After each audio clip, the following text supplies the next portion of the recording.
Good afternoon, and thank you for being with us. Please join me in our opening prayer.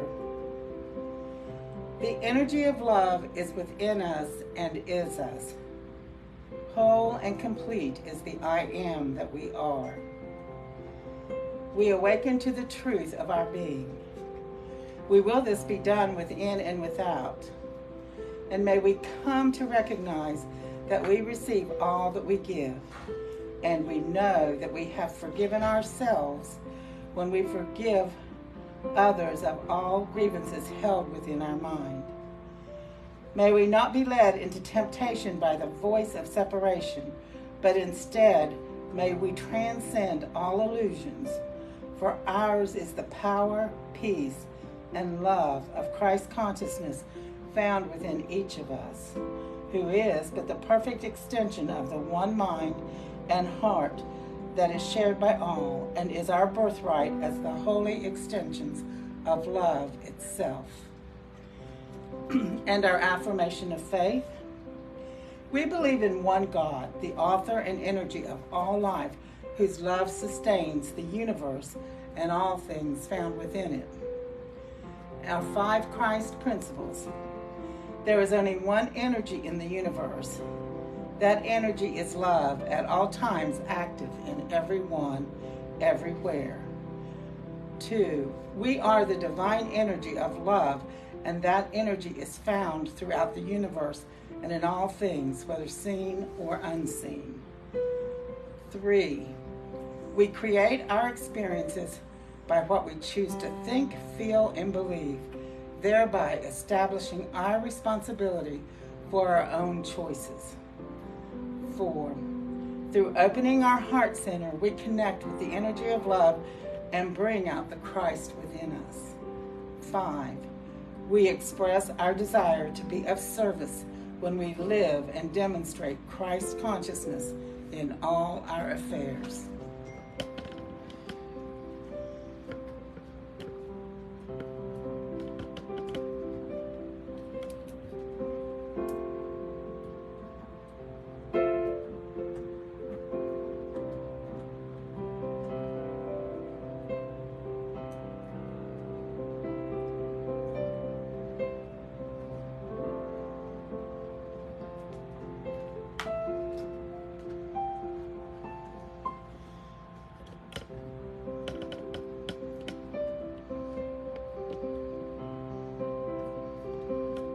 Hello everyone, and welcome to the Church of Christ Consciousness. I'd like to welcome all those who are here today, all those watching and those who will watch later this week. We are here at the Church of Christ Consciousness for those who are truly ready, and I mean ready to live the truth of their being. Today, I'm going to talk about something that many may not quite understand, but I hope that you can follow. I've titled the talk, The Consequences of Invalidating Ourselves. All right? So again, the consequences of invalidating ourselves. But what do I mean by invalidating the self? It means to reject some portion of who and what we are. So we're in rejection of our own self. And here is what I think kind of even blew me away. I belong to a spiritual men's group, which is, we meet once every other week, and we're doing an exercise together for 10 days. The exercise is what and where, how are we, when we catch it every day, where are we invalidating ourselves? And we're to record it, write it down, and then share it with each other so that we can find a common thread through it and trace it back into our subconscious to find out what belief is still there. Well, I was talking with them last night. We've been doing this exercise. And after I hung up, because we meet via the telephone, I hung up and I thought, all right, I've been following the thread, coming up with some good clues, so to speak. And then I decided to look a couple of words up in the dictionary. Well, to invalidate means to reject. Makes sense? So we're rejecting some part of ourselves, like I said a minute ago. And I realized it had something to do with trust. So I looked up the word trust. Well, the opposite of trust is listed in the dictionary as to reject, to invalidate. So when we are invalidating ourselves, there's something about ourself, the universe, God, that we are not trusting. So I sat there a little longer, began to realize, oh my God, when you follow it, it goes like this. The spiritual principle of trust. Trust means, quite literally, knowing with absolute certainty. So that is trust. There is no doubt. There is no fear, but there's no doubt. Well, the opposite of trust is rejection, or to reject. Again, that makes sense. But then what is the counterfeit of trust? So there's an opposite to trust and a counterfeit. And the counterfeit is to believe. But you may be thinking, why is belief, or to believe, the counterfeit of trust? Because to believe in anything is to recognize that there is a certain amount of unknowing, there is a certain amount of doubt contained within the belief. But so oftentimes when we are invalidating ourselves is because of something that we believe, the counterfeit to trust. Well, it makes sense, because to believe is to not be in trust. It is not to have that absolute certainty, that knowing, where there is no doubt, no fear at all. But it gets even better. In the Bible it says, perfect trust casts out fear. And of course in miracles we are told, perfect trust casts out fear. If there is fear, then there must not be perfect love. But there's only perfect love. If there is fear, then you are in a state that does not exist. So when perfect love casts out fear, not there. Well, to reject is to cast out, to cast off. Except it's done under the guise of invalidating ourselves.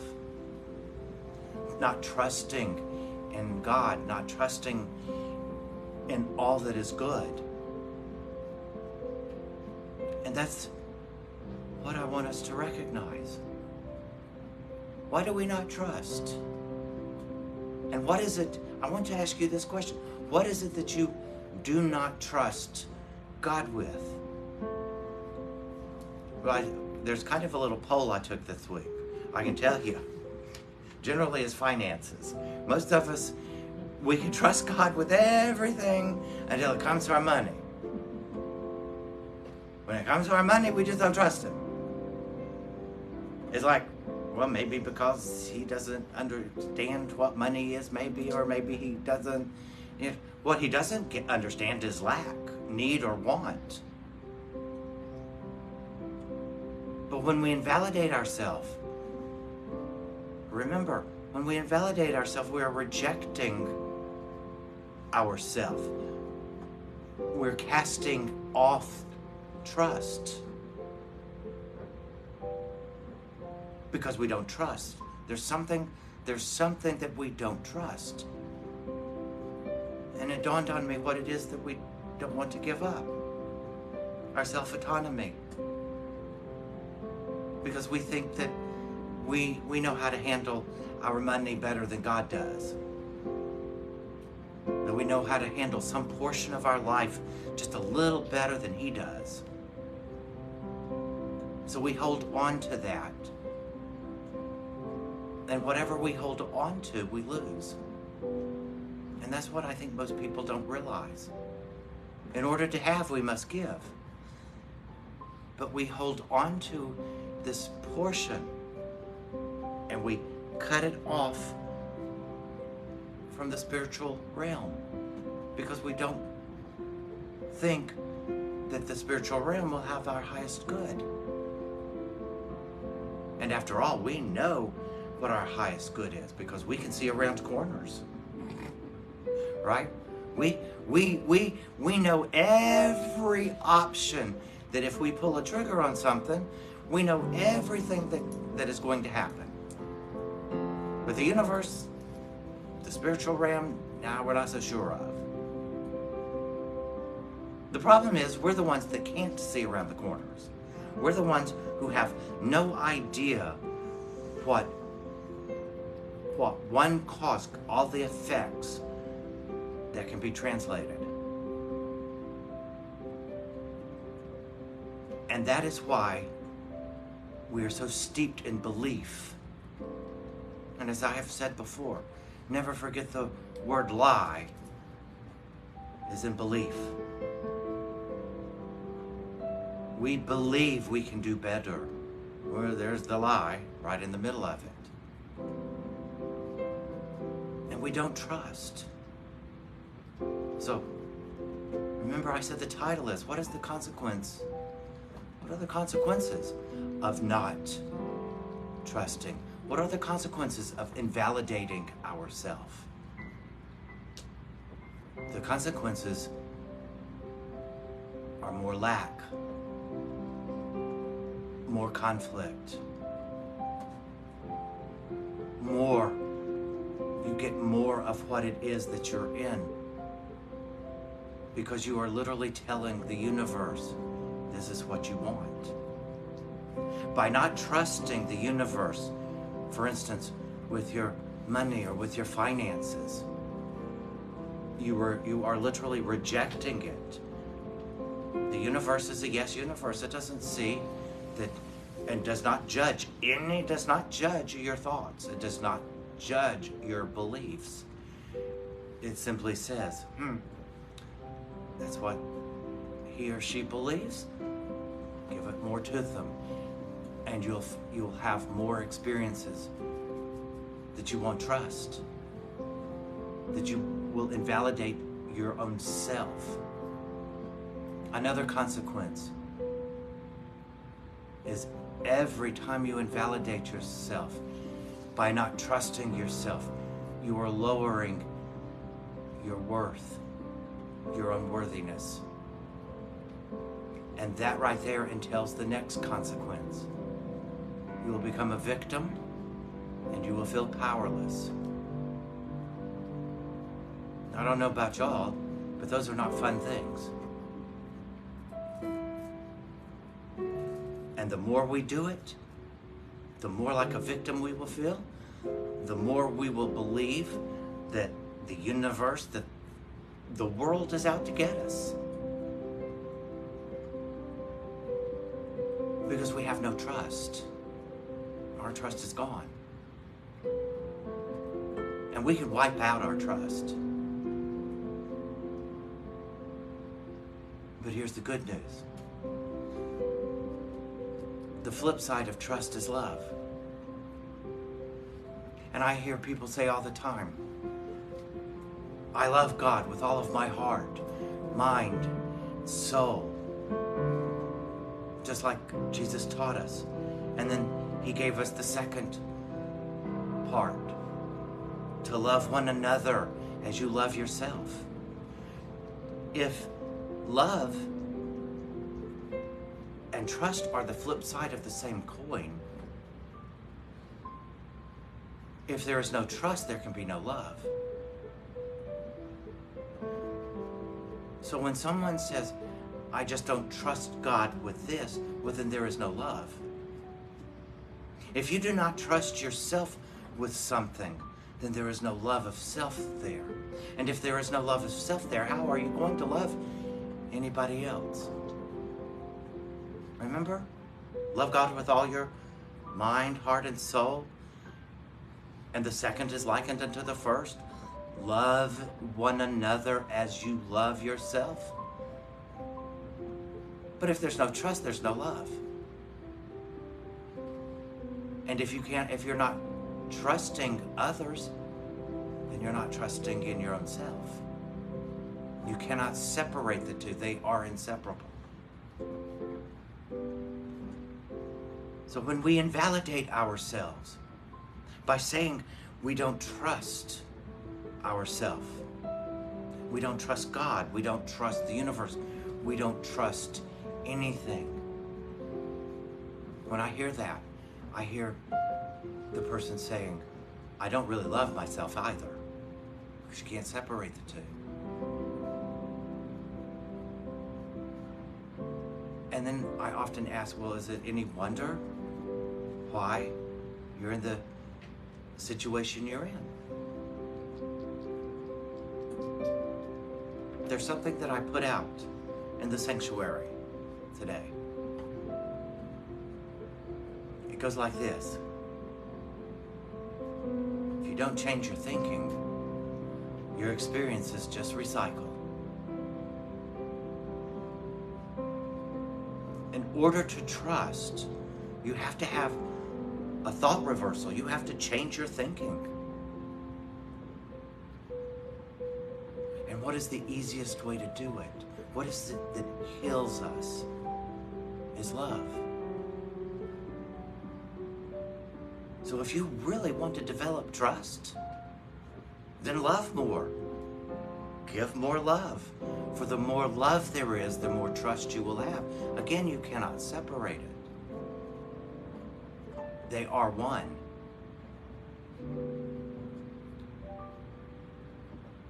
And I promise, the more that you begin to trust in yourself, in God, in the universe, you will begin to know with absolute certainty that everything that happens is for our highest good. It's for our best. And we no longer question because we no longer in doubt of what's happening. I had a friend who I talked to this past week.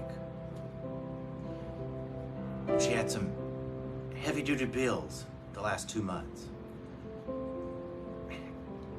So I was sitting there listening, and she said, I just don't trust. I just don't trust God. My head kind of cocked to the side. Say that again. Say that again. So she did, and I said, did you have the money to pay for those bills? Well, yeah. But you don't trust God because you had the money to pay the bills. She goes, well, that is kind of dumb, ain't it? Well, yeah. Listen to what you are thinking. Listen to what you are thinking. And look at how we are covered. But you will not see it from a place of doubt and fear. Because all you can see is more doubt and more fear playing out in the world. But if you see it in love, there will also be gratitude. And like I said to her, I said, honey, you had the money, it's paid. Yeah, it's at your bank account. Yeah. But you're not missing anything. Everything got paid, everything that you just didn't maybe like it. But even it was for your highest good. And she said, what's by my highest good for having to pay that much money for something? I said, trust. Trust that you were covered. To trust that it was there. And to trust in the love of the one for you. To make sure that you were taken care of in all ways. Always. We are loved more than we can ever imagine. We will never, ever fully know how much we are loved. Now, I know that there are some fundamentalists out there, and Christians and whatever. Remember, I said you cannot separate love and trust. And if God loves us infinitely, He trusts us infinitely.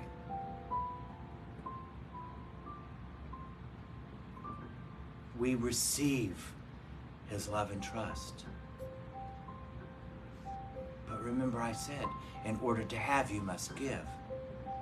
So He is constantly showering us with love and trust, happiness.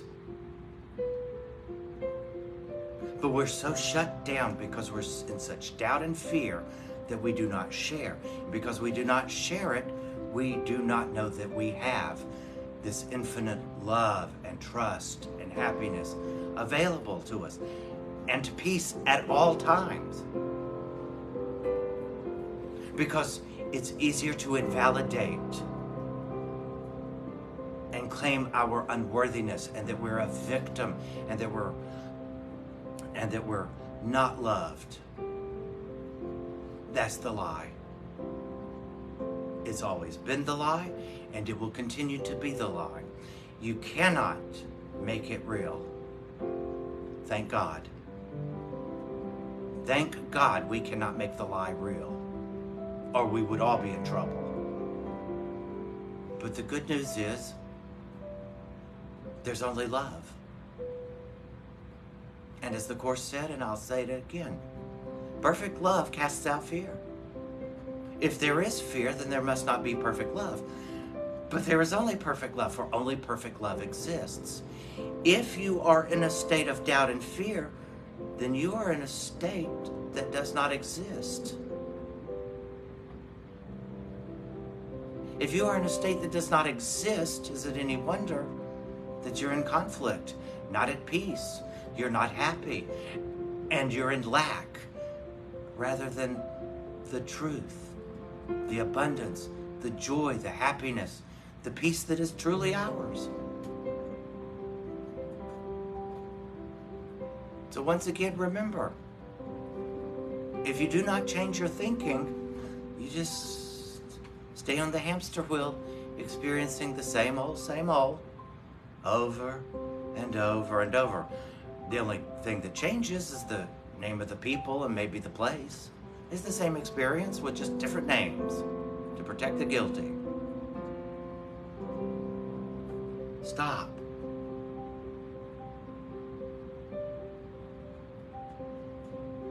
And recognize one more thing. Fear and anxiety, doubt and worry are always located in the future. If you're in doubt, worry, fear, whatever you want to call it, anxiety, then you are in the future. You are in a place that you are not. You are in a place that you are not. You're in a state that does not exist, because there's only this moment. And in this moment, if you will look at it and you will trust, you will know with certainty, that's what trust is, to know with certainty, that all is perfect and all is good in this moment. And if you will come from love, now the moment expands to what we call the future. Stay out of fear. Stay out of lack. Stay in love. Stay in trust. And then you will know what your power really is. Because you will never be a victim. Because you will stand in your own power. Remember, we were made in the image and likeness of God. God is not a victim, nor is he powerless. And if you claim to be powerless and a victim, then you are claiming to be not of God. And you'll be in conflict. You won't know peace, and you will be powerless and victim because that is what you believe. You are being the lie. You are choosing to live the lie. It's a choice. So I ask you today, stop believing in the lie and trust and love. Thank you. And now Miss Penny will lead us in meditation.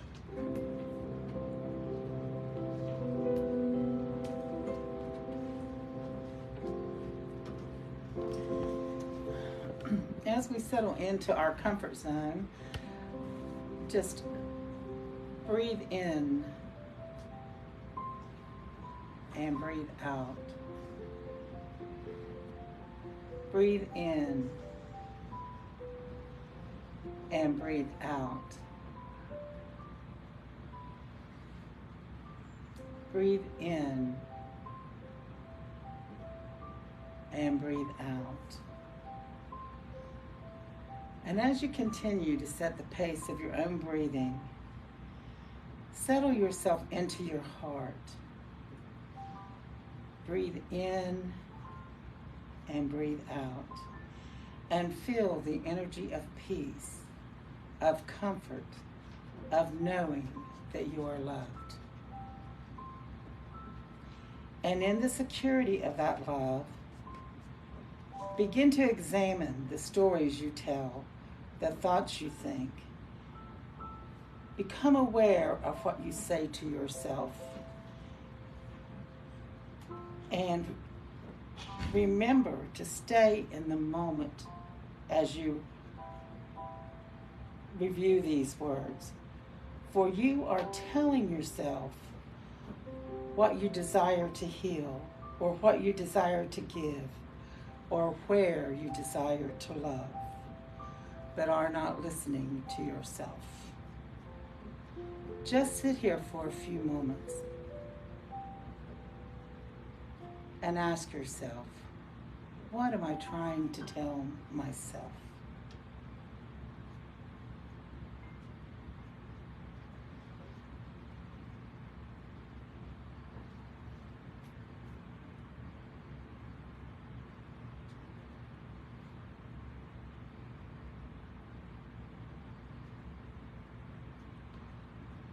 And as we move forward with the week, let's listen to ourselves. Be in that moment with your thought. Be in that moment with your heart. Be in that moment with the story that's coming out of your mouth. Listen to yourself. Love yourself. Trust yourself. And share that love and trust with those around you.